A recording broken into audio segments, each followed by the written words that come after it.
Jayshree, I think you're still unmuted. I would just mute yourself until we're ready to get started.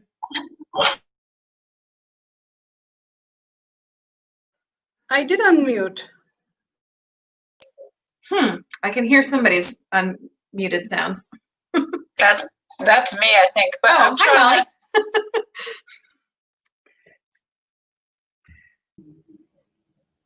Oh, great. So Molly, Mike set us up, but he can't stay on the call. So we are technically live right now. So I would just mute yourself and turn off your camera until noon.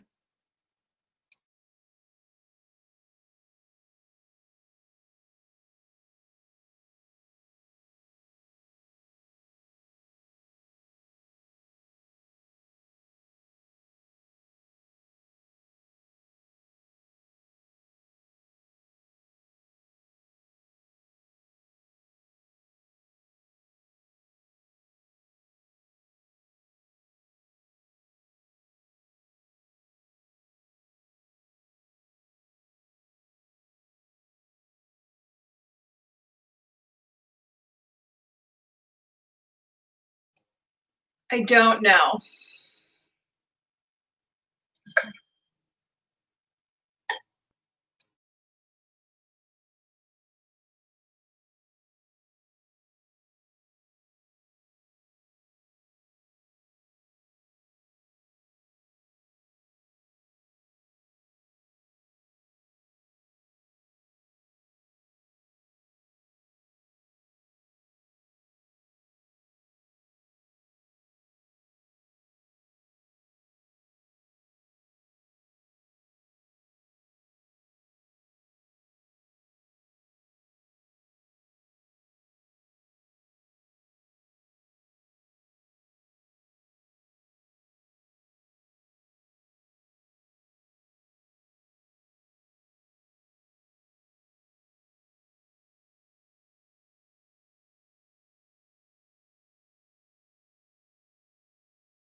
I don't know what I'm teaching them. Yeah, it's very stressful, but we're going to get through it. I'm very confident. But we are live, just so you know.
So hi folks, if you're just joining us, we're just all getting ourselves situated here. I'm going to introduce everyone. My name is Ella Stalker. I am the high school librarian and I am the distance learning specialist for the high school and also for Summit Academy. Jay Shri Krishna, if you want to give a little wave, Jay Shri, is the tech teacher for Pelham Elementary and is the distance learning support person for Pelham. And then Molly Malay is our distance learning support specialist for the 3 Amherst elementary schools and is also a special education teacher at Crocker Farm. So we are going to get started here. We're hoping to have at least one other person join us. So hopefully we'll have another face to show you at some point in here. Oh, great. And Allison is here. So we'll be able to get Allison on in just a minute as well. So let's see if we can do that right now as we're sort of getting ourselves situated. I don't know if we can show Alex. Either Jayshri or Molly, do you know how to do that? So I think Mike can do it on his end, and he's not here. So I'm not sure how to get. All right, why don't I will start us off with some Google Meet information then, and then I wonder if maybe we can get him to let Allison in since he is covering for Mike at the moment. So, all right, I will get us started then in that case. So I am going to be going over Google Meet, which is the main platform that we will be using for meeting with students this year. This is sort of the video conferencing platform that we'll be using. So I'm going to share my screen. Oh, awesome. There's Allison. I'll do Google Meet right now, and then we'll get Allison on some other great stuff. So let's do, sorry, my entire screen. There we go. All right. So can folks see my screen? What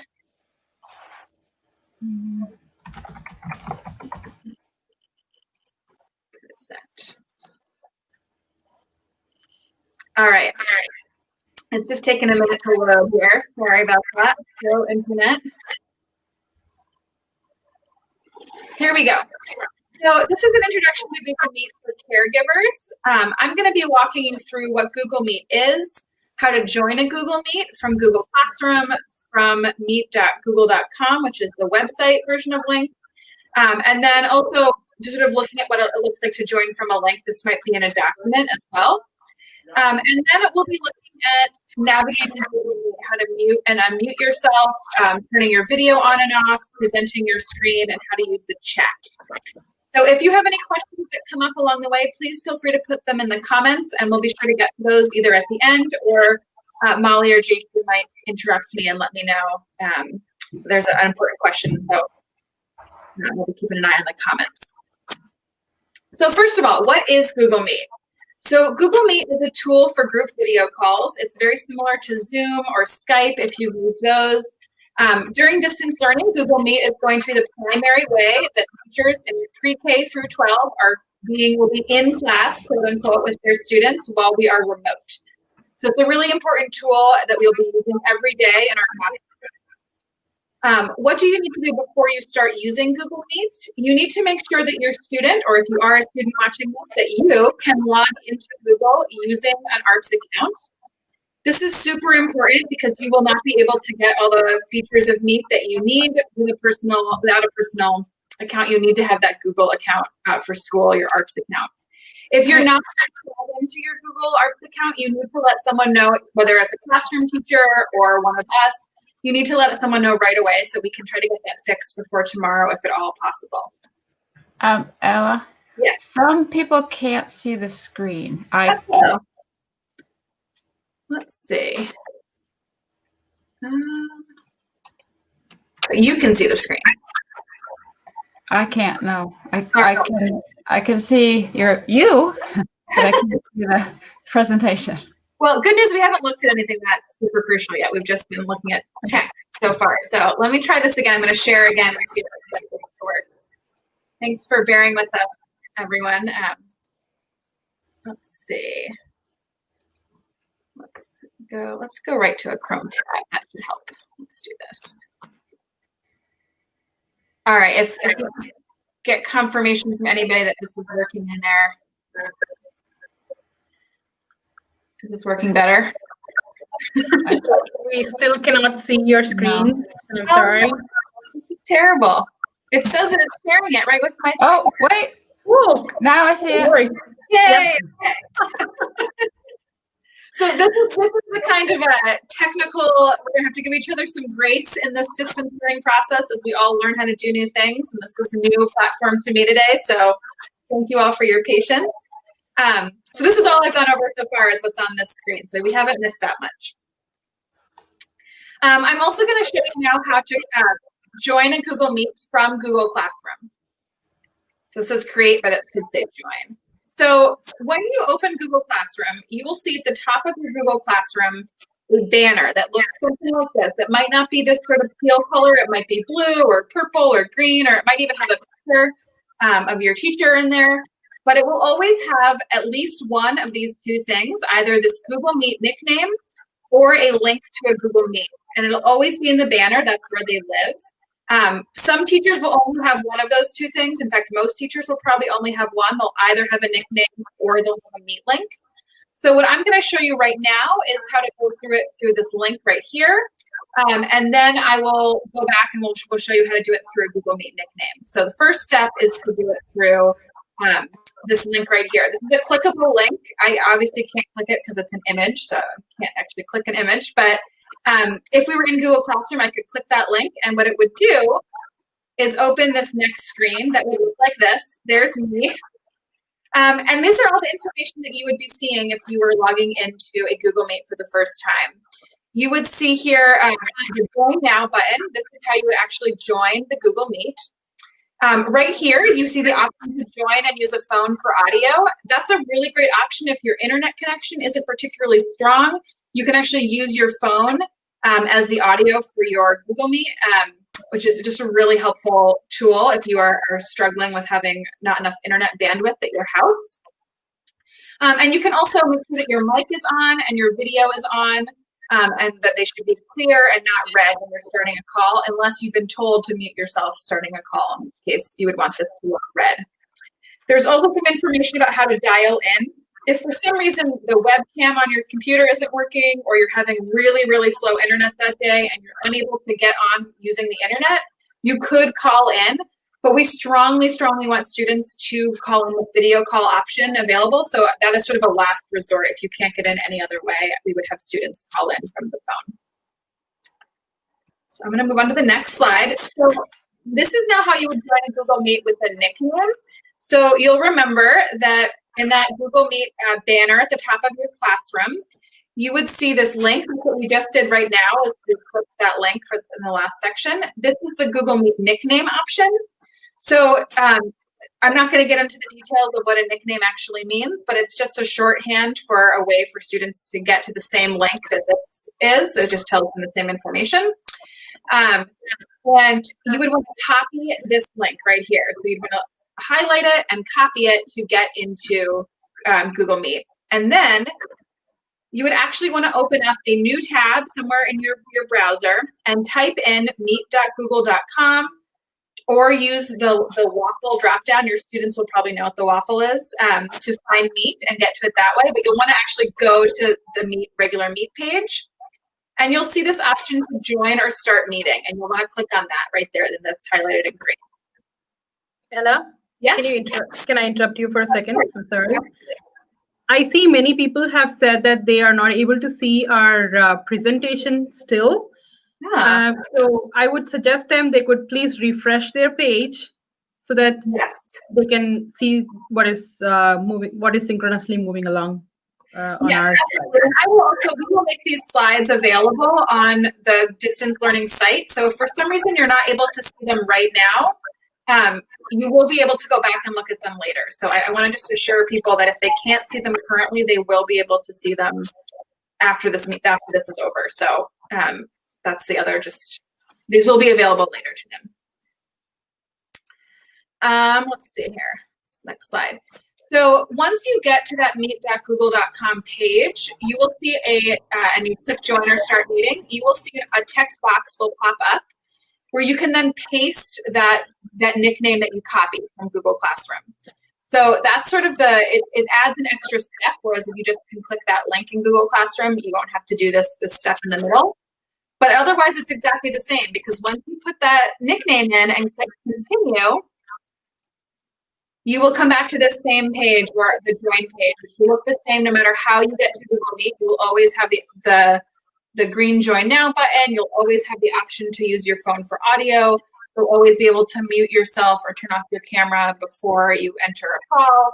And you'll always have the option to call in from a phone if you need to. And then the last thing I just want to quickly go over, and then I'll stop sharing my screen, and hopefully everyone will get back to the same page, is that you can also join a Google Meet from Google Calendar. You may have been sent a Google Calendar invite to your student's classroom, or you may have been sent a calendar invite from a teacher to go to a parent-teacher conference or an IEP meeting or something like that. So in Google Calendar, you will be able to access Google Meet really easily from a calendar. You can actually go to calendar.google.com, or you can get to it through your calendar, to the waffle in Google, and so your students will have the same option. And from there, you just want to find the event that you're looking for, and you're going to just click the actual event itself, and what will pop up in the event details is the option to join with Google Meet, and you would just click that right there. And again, you come to the same join meeting site. So it's this last site where you get to this joining page is the same every time. So regardless of how you get there, you'll always land in the same place. So I'm going to stop sharing right now so we can hopefully maybe resolve some of these sharing issues that we're having with sharing our screens. I apologize that we're having this technical challenge at the moment. I'm also wondering. We can hear you, yes. Can you hear me okay? Yeah. Okay. I'm just wondering if this is an opportunity to answer I would some love questions. to do that right now. It's a great time.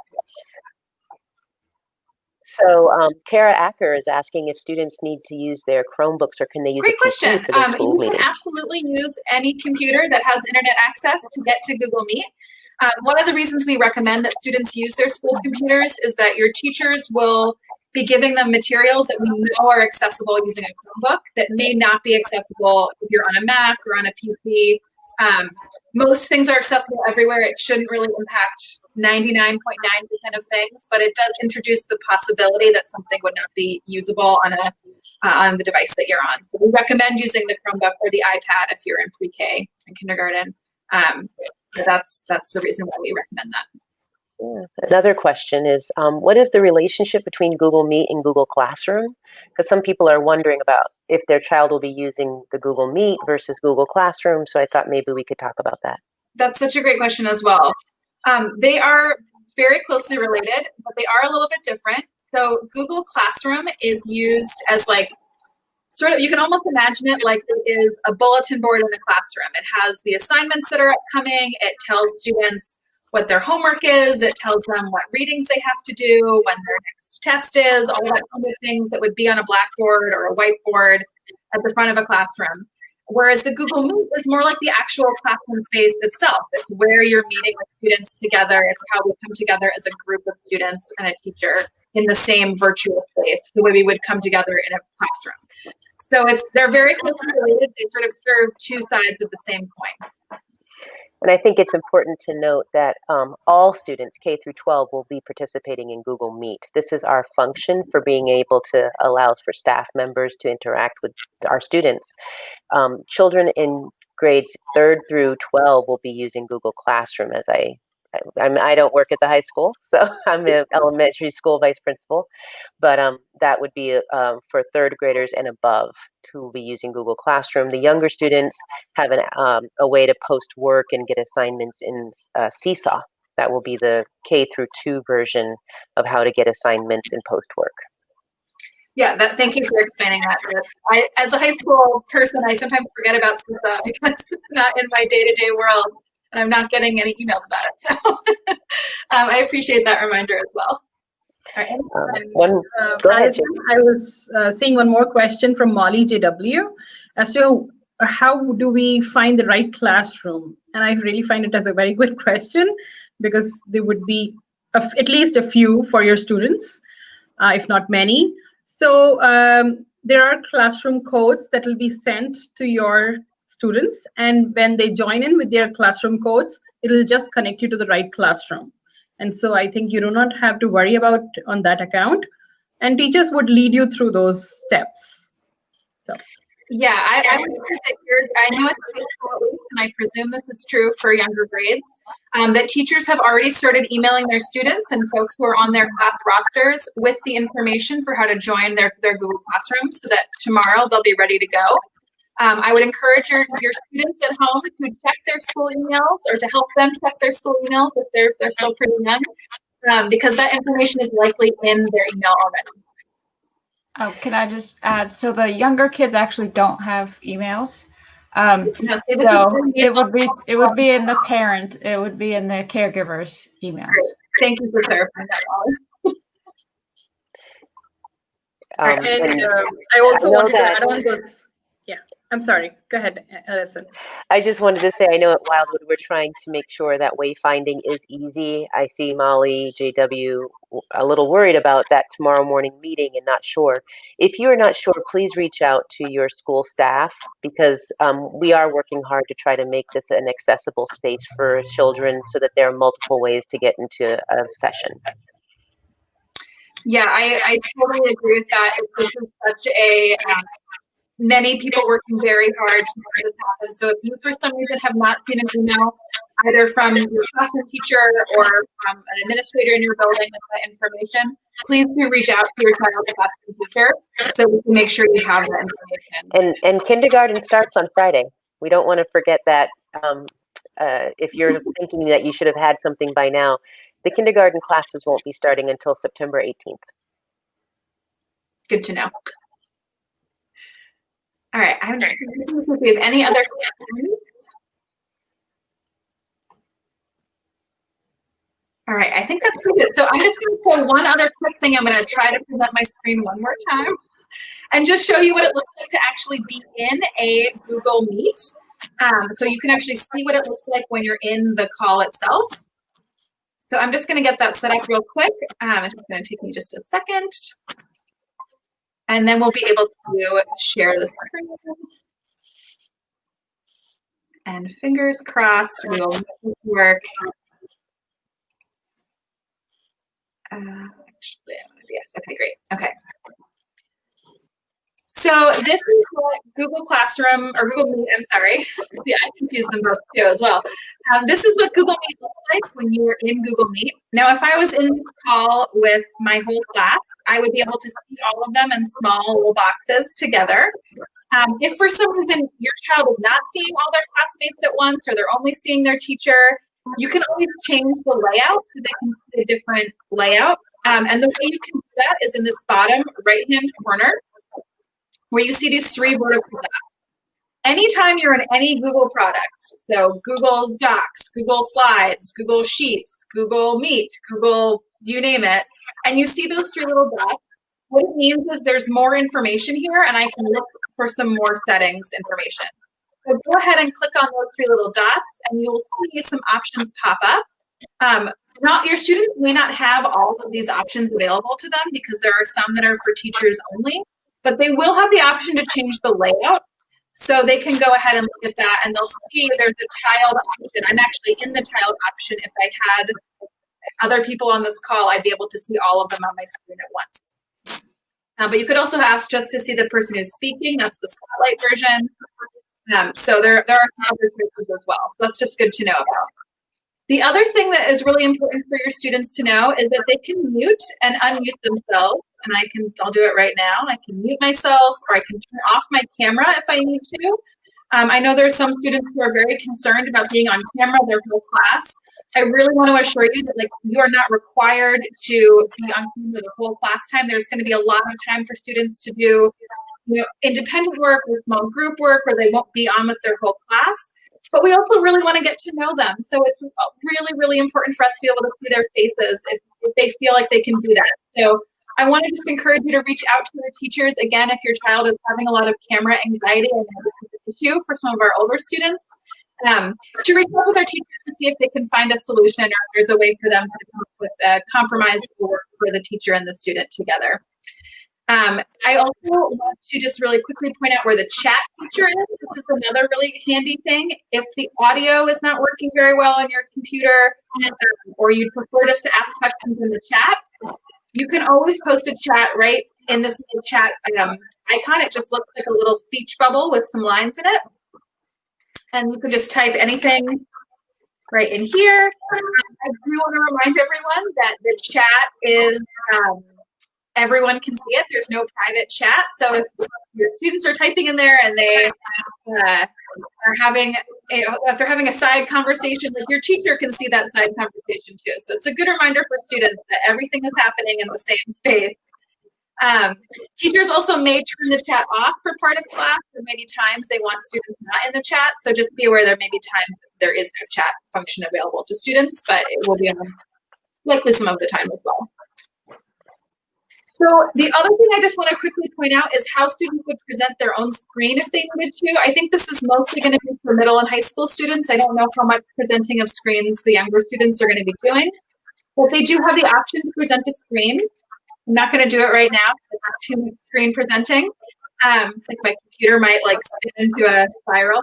But you have the option to present your entire screen, just one window of the internet browser you're on, or just a specific tab. Most of the time, you're going to probably want to just do the Chrome tab. So it's just that one option. But again, this is something your teachers will walk your students through when and if they have to do this. So this is mostly just for you to know that that's something that your students might be doing. So I'm going to stop sharing my screen right now. So Ella, feel free to ask some questions.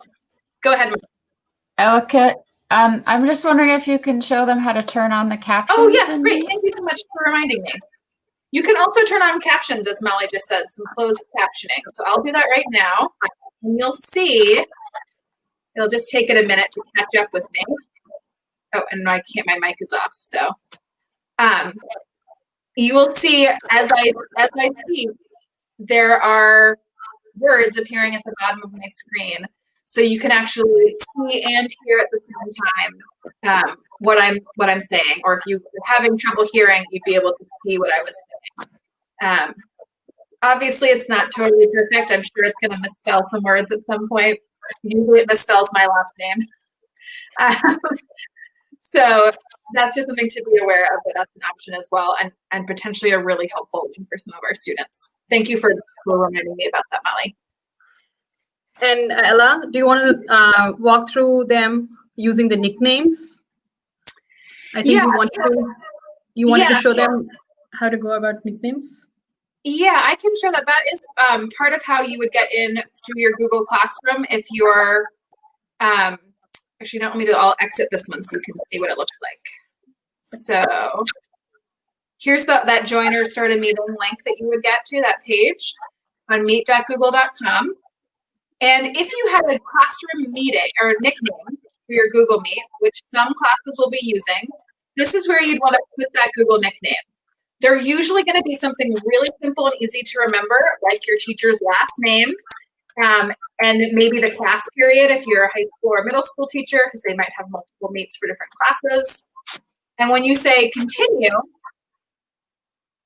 you'll see it in just a second. It's going to load it.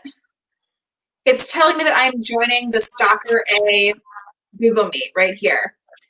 If you join through your Google Classroom through that link that I showed you in the slides, that's at the banner at the top of your Google Classroom, it would just have the last part of that banner link would just have whatever those letters are. It's usually not, it's not like an English word. It'll just be like random strings of letters. But that would appear right here as well. And then you would just go ahead and click right now, the same way you would for any Google Meet. You always come through this screen, no matter how you get there. Any questions about nicknames or links? I think that's a very complicated part of this puzzle. I'm going to go ahead and stop sharing my screen as well.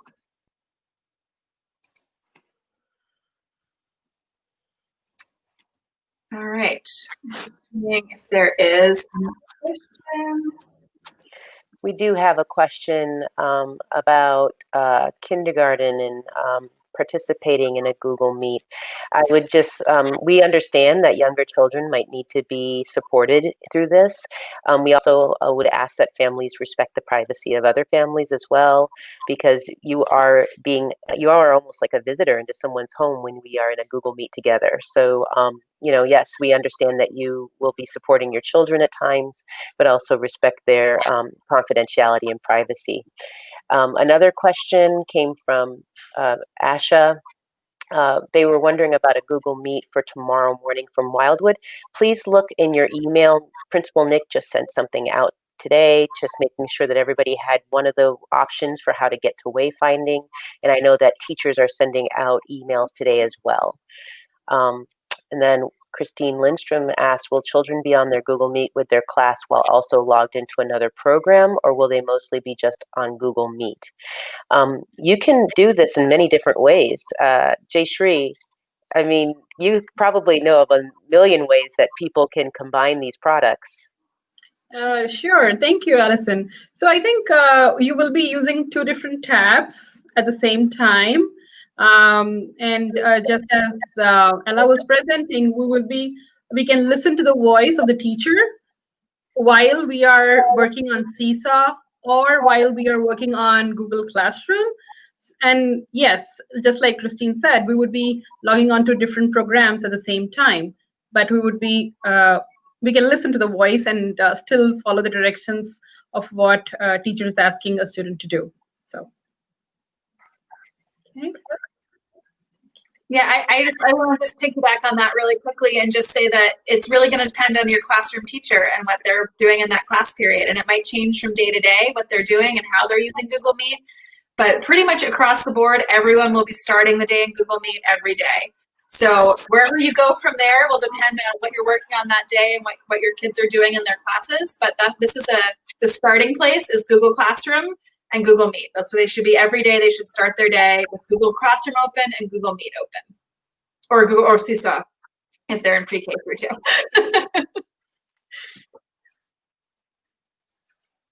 All right.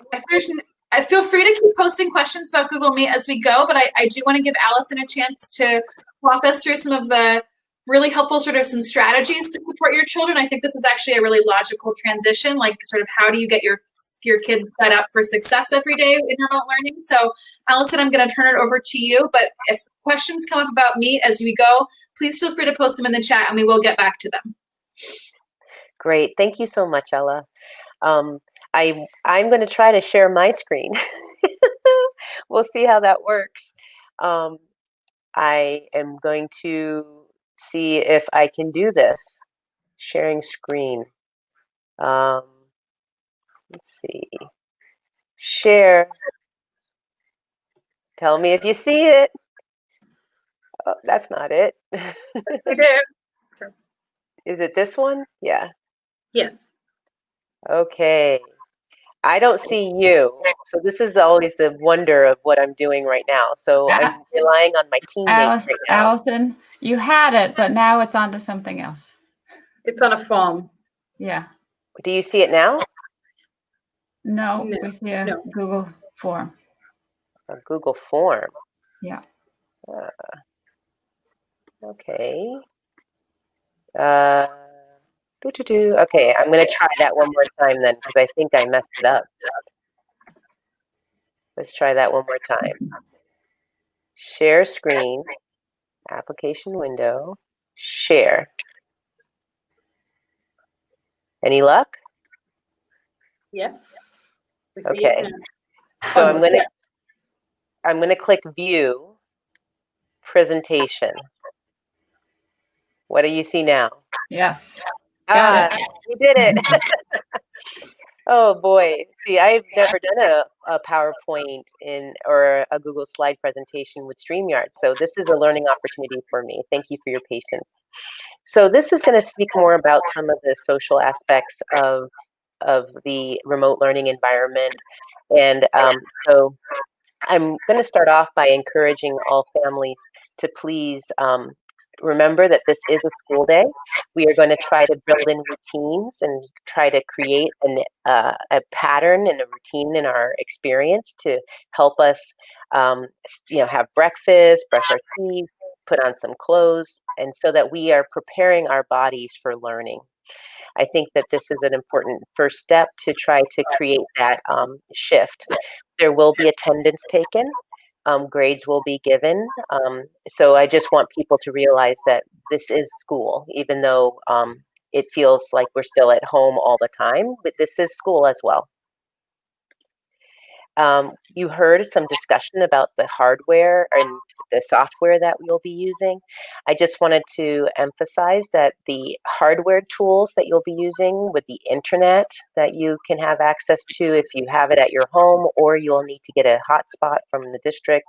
Chromebooks also, we are trying to make sure everybody has those. But you also kind of want to have those traditional tools, pencils and paper, to help support each other while we're trying to do our activities.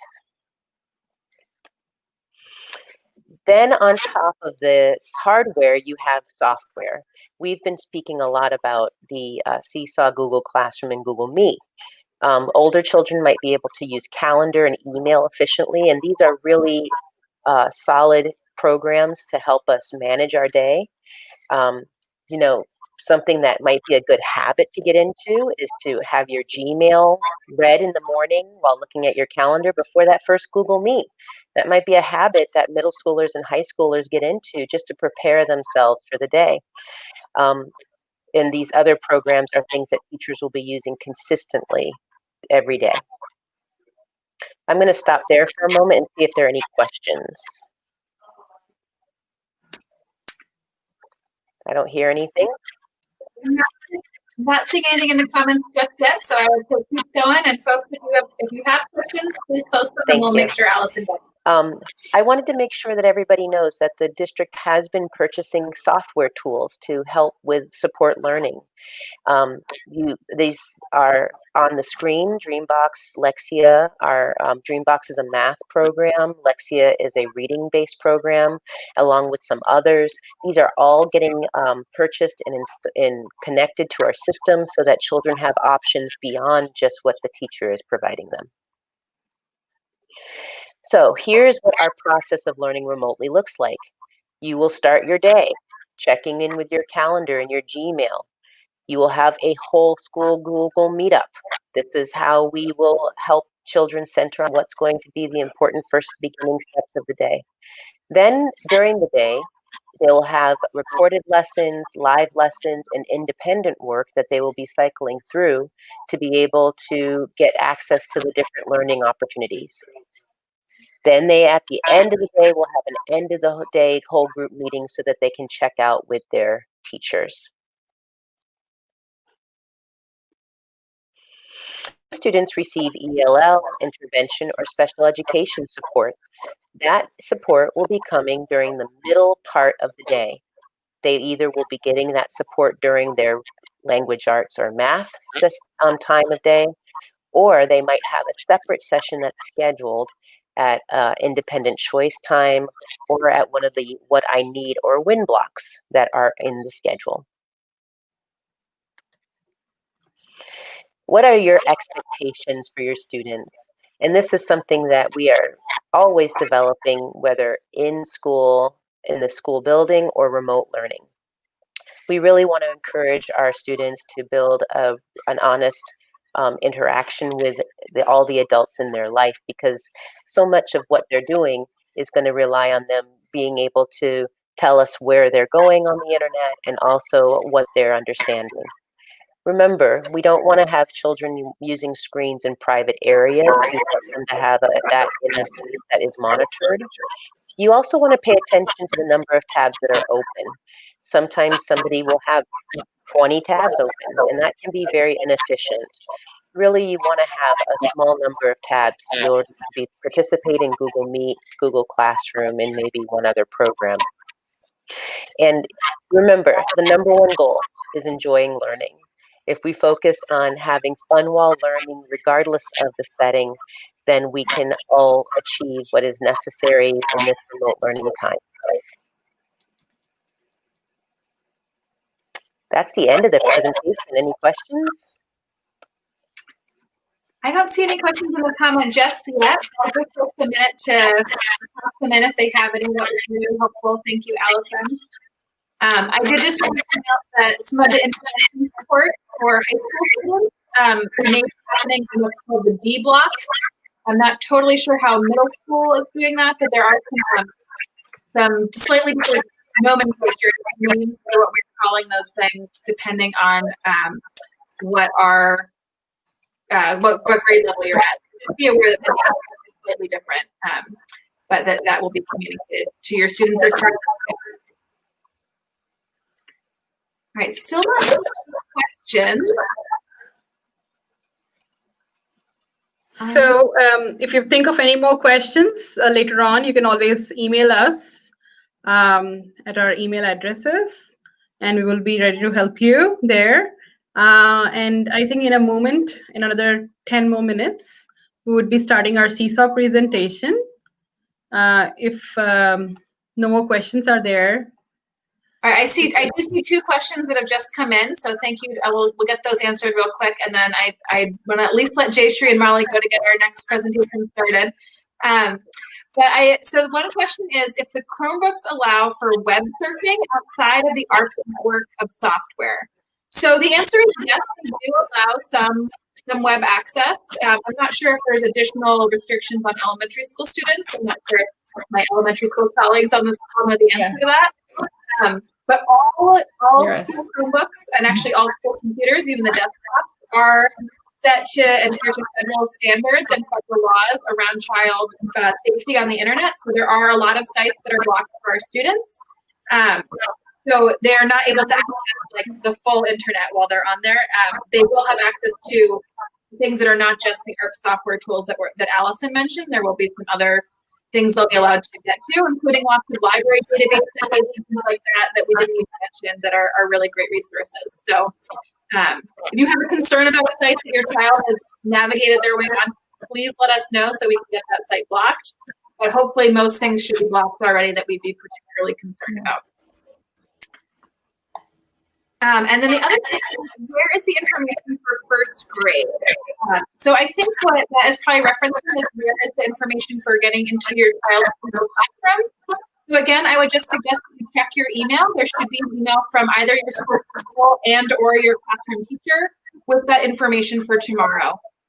So if you don't see that for some reason, please reach out to your someone at the school so that we can make sure you get that information right away. And I wanted to piggyback on that. Since it's the first grade, I think you should be looking out for the Meet link or the Meet code. And the rest of the information about Seesaw accounts will be coming in soon from your class teachers.